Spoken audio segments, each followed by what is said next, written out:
सभी मित्रों को नमस्ते। आज हम कैंसर क्यों होता है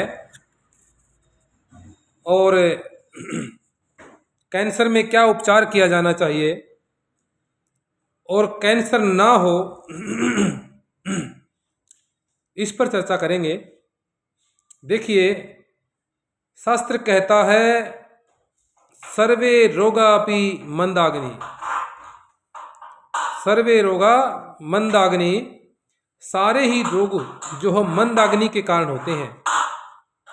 अग्नि जब मंद हो जाती है तो होता क्या है, अग्नि के मंद होने से भोजन ठीक से पचता नहीं है और भोजन ठीक से नहीं पचेगा तो उससे क्या होगा,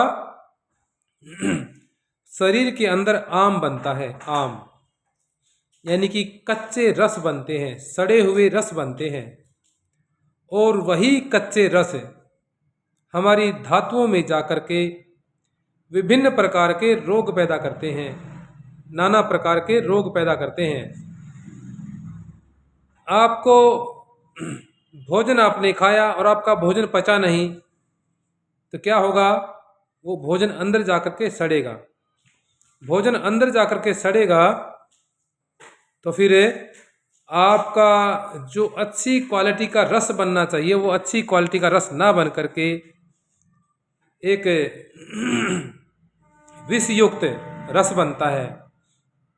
और रस जब आपका विषयुक्त होगा, दूषित होगा, बेकार होगा, घटिया क्वालिटी का होगा तो आपका जो रस के बाद रक्त बनता है, रक्त के बाद मांस बनता है, मांस के बाद मेद बनती है, मेद के बाद अस्थि बनती है, अस्थि के बाद मज्जा धातु बनती है और मज्जा के बाद शुक्र यानी कि वीर्य बनता है और वीर्य के बाद 8वीं धातु बनती है ओज और तेज।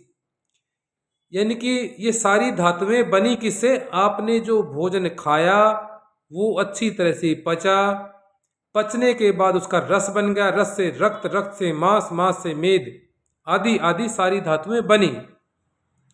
लेकिन आपने भोजन खाया, वो आपकी अग्नि मंद है, फिर भी आपने भोजन खा लिया तो क्या होगा, आपका रस विकृत हो जाएगा, आपका रक्त विकृत हो जाएगा, आपका मांस और मेद, अस्थि, मज्जा आदि जो धातुएं हो सारी की सारी विकृत हो जाएंगी, सारी की सारी बेकार हो जाएंगी। और जब यही संप्राप्ति लंबे समय तक रहेगी, लगातार वर्षों तक रहेगी, तो वो आपको कैंसर की संप्राप्ति बना देता है, यानी कि आपको कैंसर बना देता है। एक कारण तो ये रहा है कैंसर के बनने में। दूसरा जो कारण है वो ये है कि आपको मान लीजिए कोई भी बुखार आया या सर्दी या जुकाम हुई, आपको बुखार आया। बुखार क्यों आया, क्योंकि आपकी अग्नि मंद थी और आपने बुखार में आने के कारण बुखार में आपने क्या किया, बुखार आया और आपने अंग्रेजी दवाई खा ली। अंग्रेजी दवाई खा करके आपने उस बुखार को दबा दिया तो आपकी अग्नि तो ठीक नहीं हुई उसके दबाने से, वो बुखार दोबारा फिर आएगा आपको, दोबारा फिर आया, फिर आपने पैरासिटामोल या एंटीबायोटिक आदि कुछ भी खा पी करके उसको फिर दबा दिया।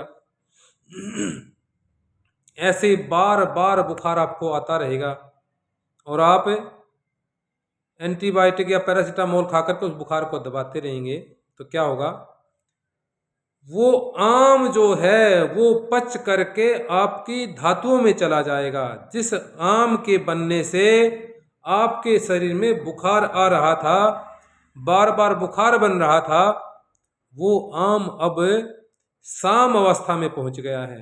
जब कोई भी रोग पुराना चल जाता है, लंबा चल जाता है, लंबे समय तक चल जाता है, तो वो क्या है, वो उस सामता में पहुंच जाता है और सामता में जब पहुंचता है तो वो बहुत बड़े रोग पैदा करता है, जीर्ण व्याधियां पैदा कर देता है और पूरा जीवन तक चलने वाली व्याधियां जो है वो उत्पन्न कर देता है, जिनमें से एक कैंसर भी है, शुगर है, बीपी है, थायराइड है, और भी बहुत सारी व्याधियाँ, आपकी किडनी भी फेलियर हो सकती है। तो इस तरह की ये व्याधियाँ बनी क्यों?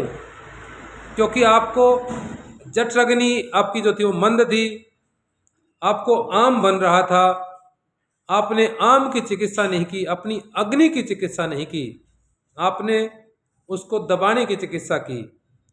तो क्या हुआ, लगातार बनते बनते आम इतनी विकृत अवस्था में पहुंच गया कि आपको कैंसर बन गया। और उस कैंसर का इलाज क्या है, उस कैंसर की चिकित्सा क्या है? उस कैंसर की चिकित्सा कीमोथेरेपी नहीं है। उस कैंसर की सबसे प्रारंभिक चिकित्सा, सबसे पहली चिकित्सा कोई है तो वो ये है कि आप उस रोगी का दीपन पाचन कीजिए, उसको अच्छी भूख लगाइए, उसका पाचन तंत्र अच्छा कीजिए, उसका अनुलोमन अच्छे से कीजिए। क्यों कीजिए? क्योंकि जब तक आप ये नहीं करेंगे तब तक आप उसको यदि हीरे की भस्म भी खिलाते रहें, हीरा की भस्म जो है वो कैंसर में बहुत अच्छा कार्य करती है, लेकिन दीपन पाचन के बिना अगर आप उसको हीरे की भस्म भी खिलाएंगे तो वो कुछ काम नहीं करेगी। क्यों? क्योंकि पीछे से आपकी जठराग्नि मंद होने के कारण आपका आम लगातार बन रहा है। यानी कि कैंसर जहां हो गया, गले में है या स्तन में है या फेफड़े में है या किडनी में है या आपके हृदय में है या आपके ब्रेन में है, जहां कहीं भी आपको कैंसर हो गया है, वहां पर जिस आम के कारण बनी है वो एक आम का मतलब विषाक्त द्रव्य, विष युक्त पदार्थ है, जहर एक प्रकार का हम कह सकते हैं, जो भोजन के न पचने से बनता है शरीर के अंदर।